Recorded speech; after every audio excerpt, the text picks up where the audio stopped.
Bonjour à toutes et à tous et bienvenue sur ce nouveau tutoriel Unreal Engine 5 qui va être le premier épisode de la série pour apprendre en fait les différentes bases du blueprint facilement.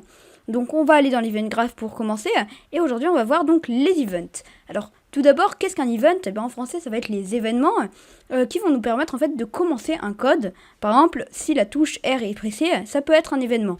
Donc comme vous pouvez le voir, on va commencer dans l'event graph avec trois événements qui vont être l'event begin play, l'event action begin overlap et l'event think. Donc là en fait ces trois événements, on va souvent pas les utiliser pour la technique normale à moins que ce soit un acteur qui va être donc le blueprint. Ne vous en faites pas, je l'expliquerai dans une autre vidéo. Et en fait, c'est comme ça, pourquoi en fait on va les supprimer? Et bien parce qu'en fait, on va rajouter à la place de ça un event qui va s'appeler move forward ou encore celui qui va être move right. Vous avez dû le voir dans mes vidéos, on va pour cela aller se rendre dans les project settings. Donc pour cela, vous pouvez vous rendre dans le project settings, donc dans edit et project settings, et vous pouvez directement aller dans les inputs. Voilà, pour gérer ce que vous voulez comme terme d'input. Donc par exemple là on a look right, look up, move forward, move right, turn.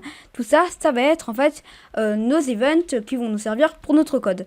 Donc c'est assez simple, mais vous pouvez également en créer un event sans aller directement dans les inputs. Donc puisque les inputs c'est pour les touches du clavier. Mais si vous souhaitez en créer un autre, vous pouvez donc aller dans votre blueprint et directement faire donc un clic droit et faire custom. Là vous allez sûrement tomber sur add custom event et là vous allez pouvoir en fait créer un event qui va donc gérer votre code en fonction de ce que vous voulez. Donc imaginons on va essayer par exemple tuto. Et donc en fait vous voyez que là dans les détails on va avoir en fait le graph node, donc comment on veut le nommer, le graph ici.